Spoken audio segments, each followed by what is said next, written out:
Thank you, Ernest, and welcome to you and your listeners to this City of Gold. Ernest, we're sitting again at the Reef Hotel, and in fact, this is in the financial district of the City of Gold. So it's like many everywhere, Ernest. So this week, like we promised the listeners, we couldn't get this interview with the relationship groomer. Luckily, we are on air today with Zama Titi, who is also a business analyst, a father, and a specialist relationship groomer, sitting right in front of me. Ernest? That's quite interesting. Thank God we have another guest. We're sorry for the technical issues we had at the start of the show, and I want to say thank you so much, Solomon, and thanks to your guest for his patience. So, what is happening in our Johannesburg mini studio? Solomon, back to you. Thank you, Ernest, and welcome to our mini studio again. I'm sitting with Zama Titi, who works for a big financial institution. Zama, welcome to the studio. Thank you very much, gentlemen. Okay, Zama, we're going to go straight into it. I'm going to be grilling you today about this. What is relationship grooming? Relationship grooming is an art form that's carefully balanced between, I would say, a family psychiatrist and your typical friend in the street. Which is a lot of experience in relationship grooming. So hence I call the term relationship grooming. It's quite a new term, but anyway, everyone that is an adult will be in a relationship. So, but why do we need grooming? I think it's evident. Since '94, the stats are out there. The family unit, especially divorce amongst black professionals, has been on the up and the rise year on year. And to say that there's a need for it is an understatement. There's actually a huge gap that needs to be filled. There's a void. Are we drifting, Zama? You're making me very worried now, and our listeners might be. Are we drifting towards a really heightened therapy society? We're not drifting. I think we're just not coping very well with the tools of society that we have at the moment. There's a lot of things, social media that are playing into it. The ever-growing middle market, the introduction of black people into enterprise marketing, into workforce, into professionalism, the ever-growing appetite of our westernization. So there's a lot of factors that go into it. You know, the losing of our identity, not as tribes, but it's just pure African. You know, so as our family unit is becoming more and more involved, we never had gone back and actually fundamentally looked at what forms part of it. I see what puts the cracks in our relationships. You know, are we spending time with our children? Are we communicating effectively with our people? I'm going to say, I don't want to say spouse. I'm going to say life partner. You know. Are you talking directly with your life partner? This problem is fundamental across board. Straight, gay, heterosexual, everyone is having this problem. So you're not immune just because you're gay. No, they're having this problem. They're also divorcing as well. So the problem is there, outside. Okay, Zama, I know that I want to ask you something. What is your motivation to protect and do relationship grooming? I mean, like, where is this coming from? Is it from a personal experience, or where is this really coming from, deep down? My personal belief is deep-rooted in the relationship that I have with my wife, Marisa. I think she's listening on. We have a special connection. You know, when you find a special connection with someone, my motivation has always been her. And I look at other people, and I'm in awe at how that I can see that they don't have what we have. I'm very aware of that. And my nature of trying to share, I'm a very nurturing person. My full name, by the way, is Mukol. Which is, I'm trying to always bring peace in the process. So I was born to try to bring peace, a peacemaker always. And I always want to share my life experience with other people. Not solely because I think I know better, just if I can put a smile on their face, if I can make your life a little much better, I try to do that. So that's always been my driving force. And I would say by sheer numbers of people saying, Zama, I think you have a gift, you should try to make this professional. And that's how I ended up with relationship grooming. Okay, I'm going to be asking you a little bit later on about that. But now, I've spoken to Linda Yende as well, and he's considered quite a big authority when it comes to relationship issues. He's a personal friend of mine. Okay, so, but anyway, I also squeezed him around the fact that is he feeling that the family unit, as we used to know it, well, used to based on how long we've been about here, but are you feeling that the family unit is threatened somehow because the relationships that are falling apart around you, or that they are not strengthened the way you would like to see them? I think so. People are becoming more apart. They get married. Like some kind of together alone. Yes, they're together alone. That's a very good point, Dwight. I think I'm going to steal that, by the way. They're together and alone at the same time, you know?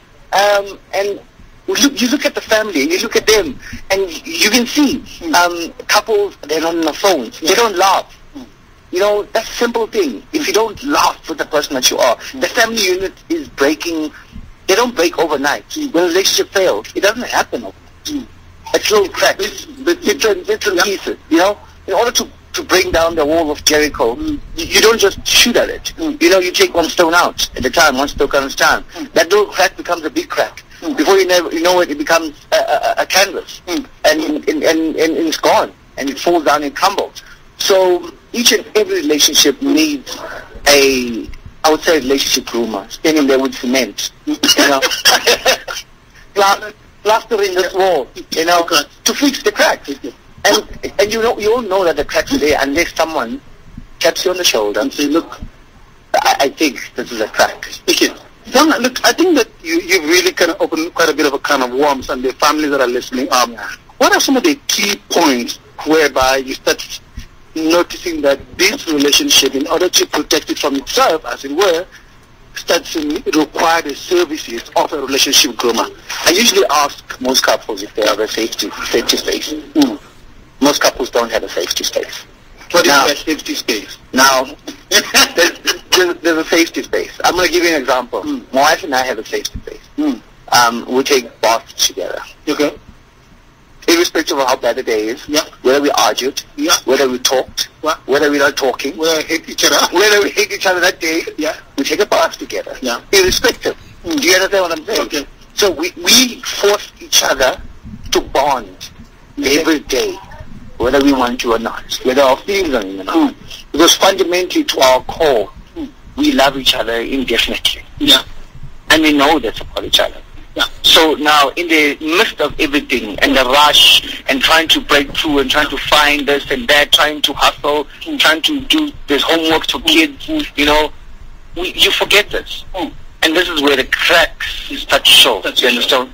So unless you have a safety space as a couple, where you can, if you want to call it regrouping, you understand? Everything. Yes, because as people, we will always clash. But let me just ask you now. But that would mean that you would have had a certain key point of interest as a couple that would come to your mind in the midst of all this difficulty. How difficult to pull that out?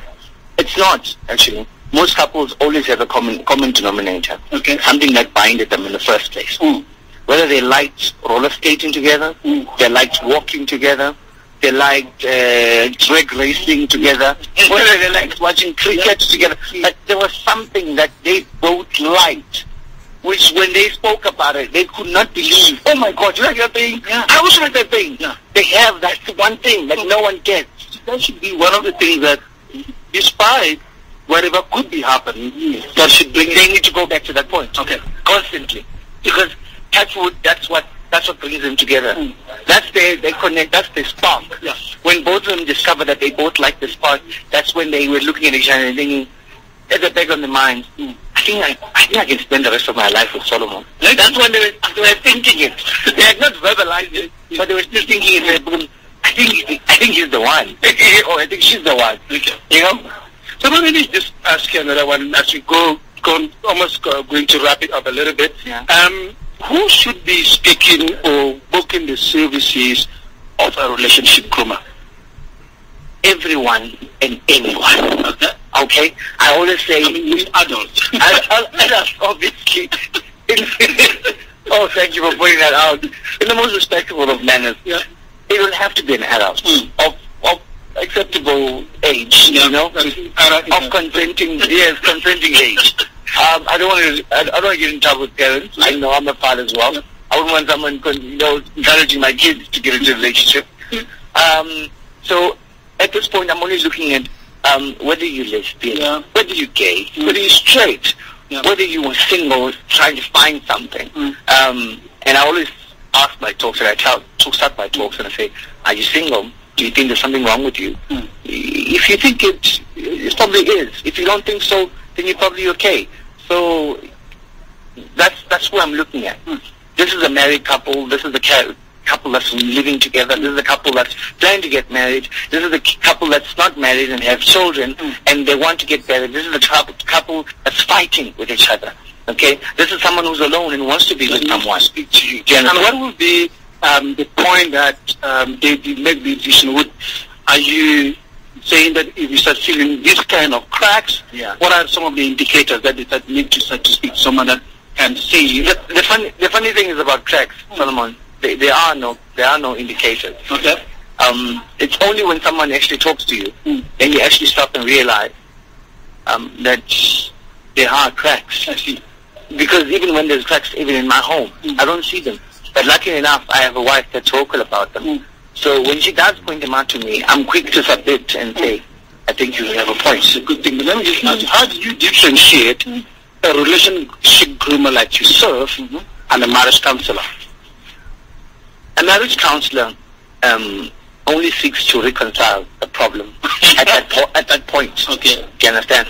A relationship groomer is a mentor. Okay. Someone that you can go back to when you're having fun. Okay. Do you understand? Not when it's horrible. Yes. Okay. Do you understand? A marriage counselor you go to when there's something wrong. Yeah. A relationship groomer you go to when there's something wrong and when there's something right. Absolutely. When the relationship is going right, you can't go see a counselor. They're going to ask you what's your problem. Zama, what can we expect? What's happening next? Around you. What's happening next is at the Saturday at the Reef Hotel. Me and a couple of speakers are going to be here at Reef Hotel, and I might say I'm going to revolutionize the thinking of most couples. Fantastic. I love the way you put it. I love the way you put it. Yeah. So how can we get hold of you? How can listeners listen to you now on africaradio.com? How can we get hold of you? Currently at the moment I'm on Twitter. Under Zamatiti underscore talk. Yeah. This is ZAMATITI underscore talks. That's TOLKS. This is on Twitter. On Facebook, Zamatiti. Again, ZAMA space TITI. Those are the ways I can get hold of me at the moment. Thank you so much for talking to Africa Radio, Zama. It was a fantastic pleasure to have you. Thank you so much, Solomon. Always a pleasure. Ernest, there you have it. That was Zama Titi. He is also a business analyst with, as I indicated in the beginning, with one of the major banks here in South Africa. And that's it from us here at the City of Gold. The sun is just golden in the horizon right now, as a matter of fact. And I will be talking to you again next week, especially after Connect seminars that's happening on the 8th of November. Bye-bye from Johannesburg. Okay, thank you so much, Solomon, speaking there from the City of Gold with his guest, a relationship expert. Okay, thank you so much, and we hope to have you again next week. Back